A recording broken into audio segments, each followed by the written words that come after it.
All right, man. Peace. I caught a good little feature on the morning news in regards to the so-called American Revolution. So let's see how they let's see how they discuss this issue. How did we know that this plan would work? We had a spy on the inside. That's right. A battle-used saber, a piece of Maryland's Liberty Tree, the first newspaper publication of the Declaration of Independence, and even a pair of baby shoes made from the red coat of a defeated British soldier. Those are just some of the items on display at the Museum of the American Revolution, opening this week in Philadelphia, just steps away from the Liberty Bell and Independence Hall. This month, workers put the finishing touches on the Museum of the American Revolution. It took them 8 hours to hang this painting of George Washington at the end of the war. And it's taken them more than a decade to get to this point. Well, if you come down here... In 2012, collection director Scott Stevenson gave me a preview of some of the items that will go on display. See, remember, I stated in the video that I did about the ancient Egyptians, that was also on CBS. I stated that these people. When I say these people, I mean the elite so-called Caucasians, or the ones that are privy to a lot of historical information and historical data.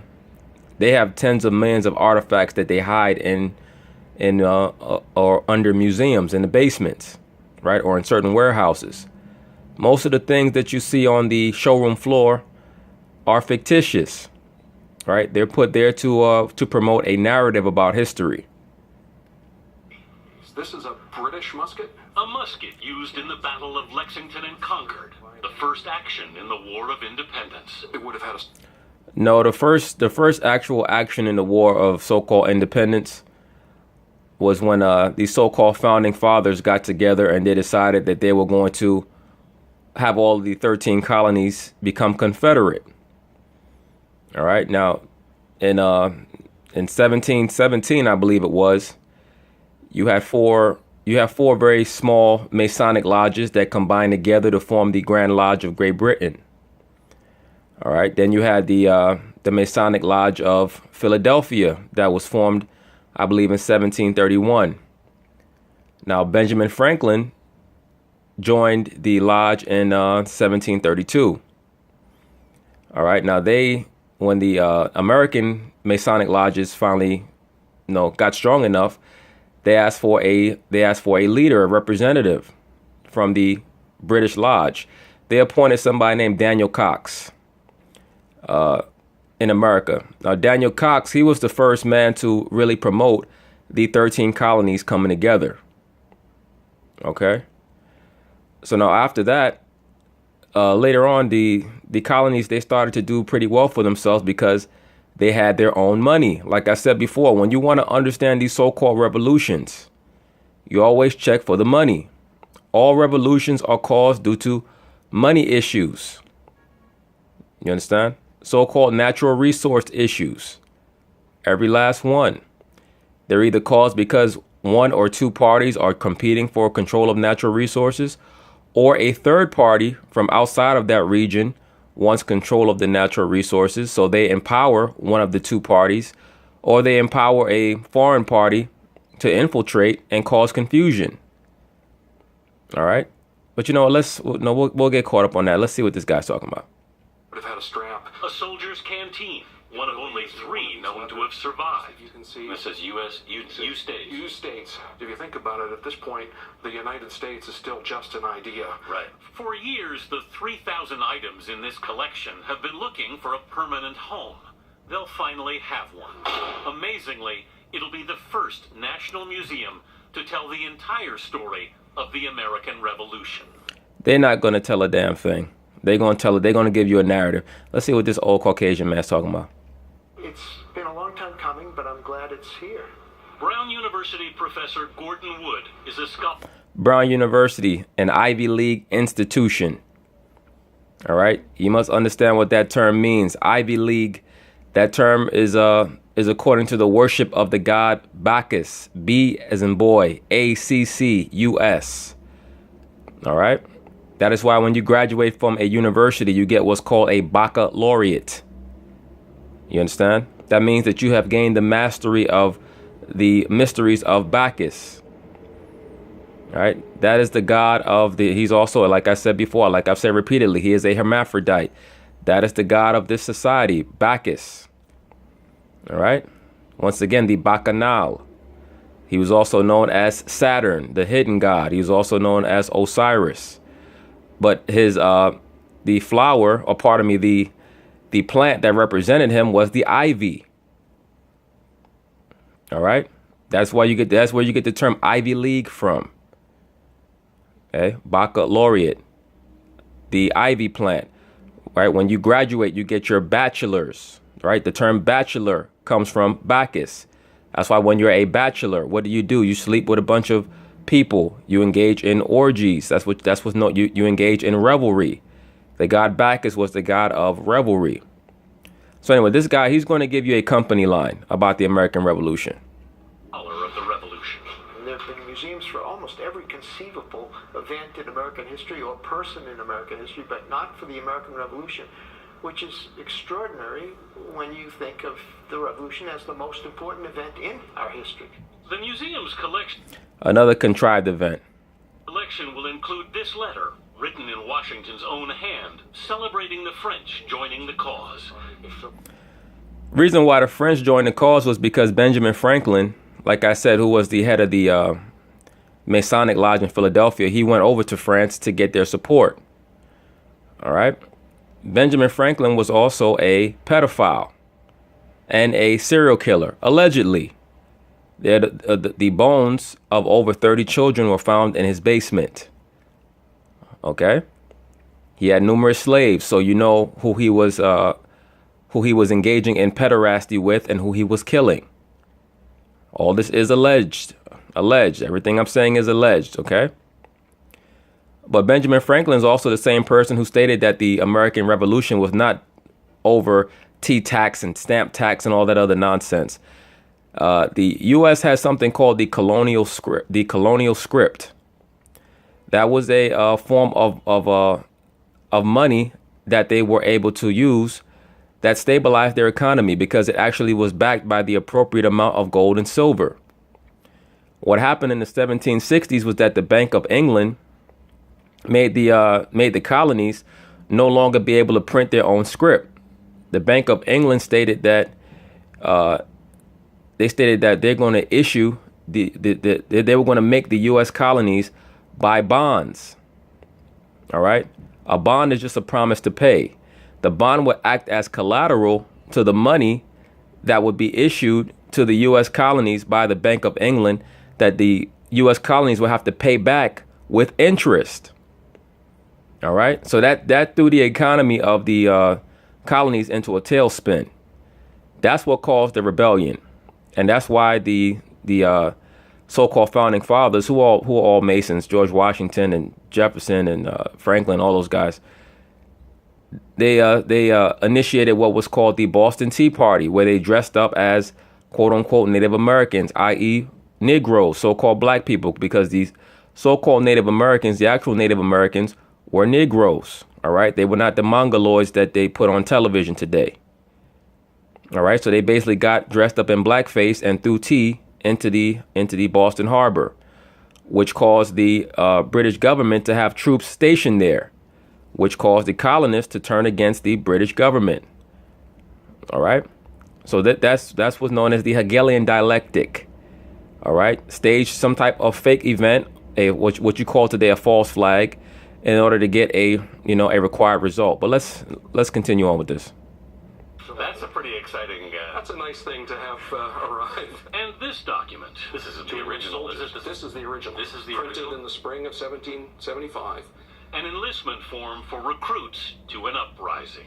And enlist ourselves as soldiers in the Massachusetts Service for the Preservation of the Liberties of America. This is the beginning of the Army. This is it.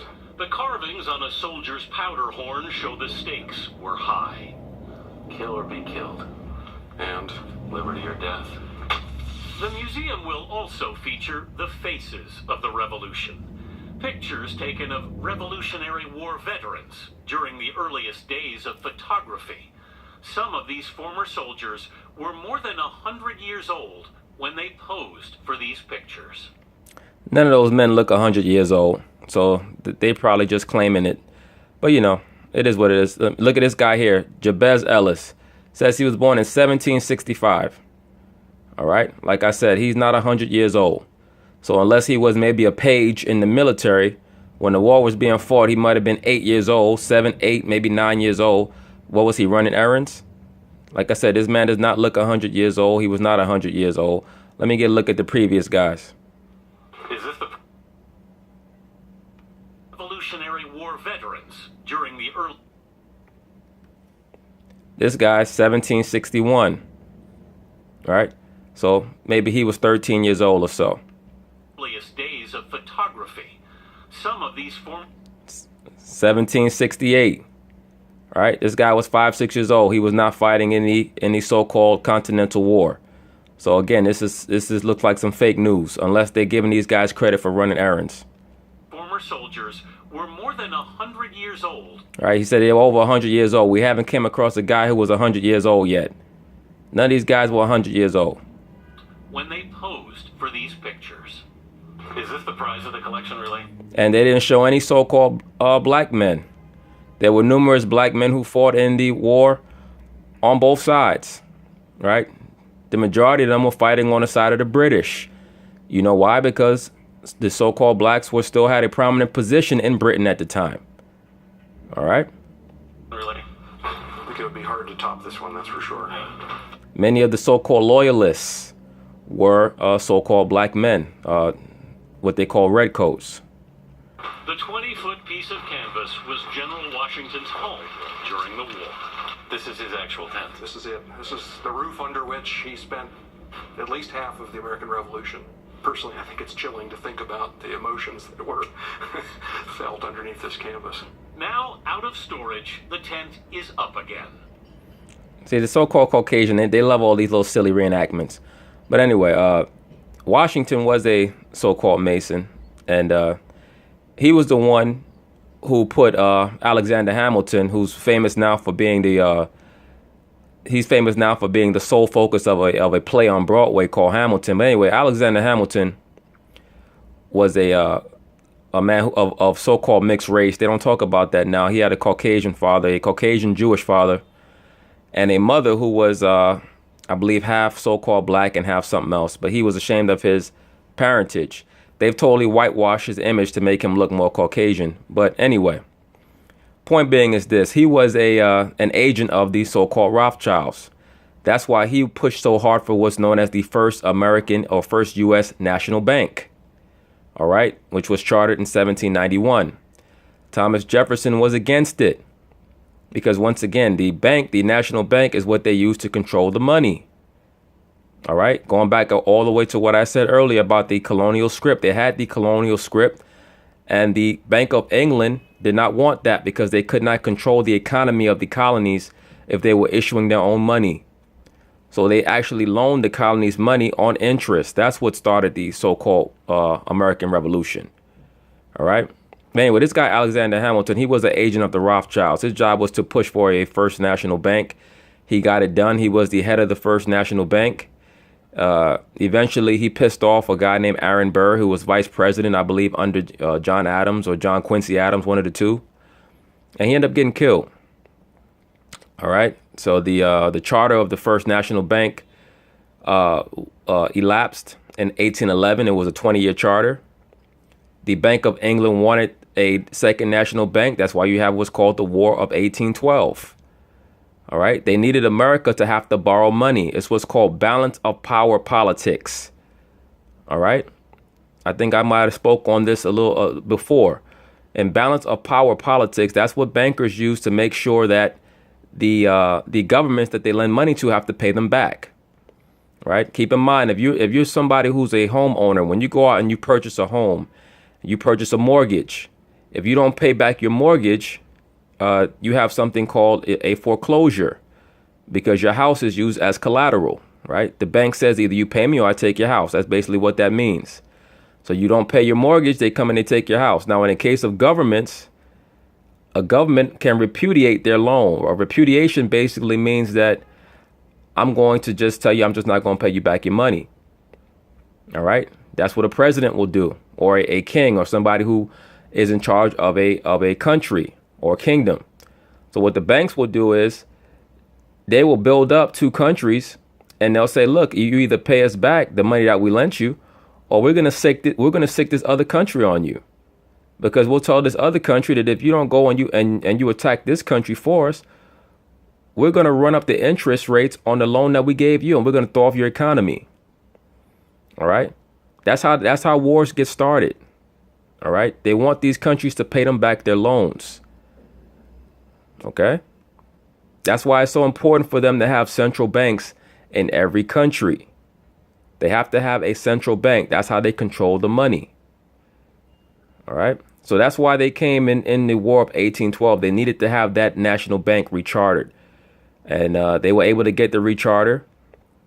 And when that charter was about to run out on the second national bank in 1832, they ran into a problem. The president, Andrew Jackson, he was aware of what the national banks were doing. So what he did was he basically said that we're going to throw off this national bank. We don't want it anymore. At that time, it was led by the president of the national bank at that time was led by another pawn named Nicholas Biddle. All right. And what Nicholas Biddle did, he said, OK, no problem. So he totally threw off the economy of the United States of America by putting all type of exorbitant charges on the loans, because America was able to pay off all of its debt before then. See, people don't understand. This is the reason why America is $20 trillion in debt. When you ask one of these idiots, how come America is in debt? They say, well, because of the cost of wars. Wars don't cost in the trillions. All right. That's how much is owed to the national banks, to the international bankers. Pardon me. All right. So in the 1800s, they were paying off all their loans because the money was backed by gold and silver. All right. When they got rid of the gold and silver back in the money, in 1933, they got rid of the gold. In 1965, the silver. That's the reason why America now owes almost $20 trillion in debt. All right. They were actually able to pay off the debt from the Revolutionary War and from that War of 1812. All right. Now, Andrew Jackson, he did not want the second national bank to come back, so they tried to kill him. The person that they sent against him, I can't remember his name. His last name was Lawrence. I can't remember the first name. Was it Bill Lawrence, Jacob Lawrence, one of the two? His guns jammed when he tried to shoot, or misfired when he tried to shoot at Andrew Jackson. Andrew Jackson knew that it was the bankers that were coming to try to kill him. All right. But anyway, the charter for the second bank elapsed, and they didn't have another chance until the 1860s. That's where you have what's known as the Civil War. That's why I said the Civil War was started because the international bankers wanted to establish a national bank in America. All right. Everything goes back to creating a bank. All the stuff that you read about and you see on TV is nonsense. This time, not on the fields of Valley Forge, but behind a layer of thick protective glass. Washington's victories led to the birth of a nation. To be an American is to not be somebody, but to believe in something. And the things we believe in came out of that revolution. No, to be an American is basically be somebody who loves to be lied to. So-called Americans, they love to be lied to. They love to be told that they're the good guys. Oh, we know we're going across seas to go liberate this country and that country. They love that type of narrative. The story is written in this collection. Artifacts of an act of defiance that would literally change the world. Which is the first company. And the museum opens on April 19th. That's the 242nd anniversary of the battles of Lexington and Concord, the first confrontations of the Revolutionary War. So far, more than 30,000 tickets have been sold to the museum. Very exciting this is finally happening. Two things I didn't realize. One is muskets are gigantic. Yes, and heavy. Very, very big. Look at this airhead. Two things I didn't realize. Muskets are gigantic. very big, Yeah. and George Washington's tent is so well preserved Yeah. and looks almost whimsical, like Yes. a circus tent when put up. I know, not what I expected at all. At all on the field of battle. What you think was gonna be out there, bro? A 3-bedroom apartment? But Stupid ass. amazing that they have all that those artifacts And learn there. at the museum, the American Get a ticket. Staying afloat in one of the world's most... But anyway, that's the point. I saw this little feature on the American Revolution, and I said, you know, let me do this little video. But like I said, they didn't mention anything about these so-called black soldiers who fought in the American Revolution. I didn't think that they would. I'll probably do a video about that later on, maybe for Veterans Day or something like that. I'll do a video about the so-called black man as a soldier or leader in battle, whatever. But, you know, we'll see. But yeah, man, every time you see these stories, they all are about the same thing. All right. It's all about the control of money and or natural resources. All right.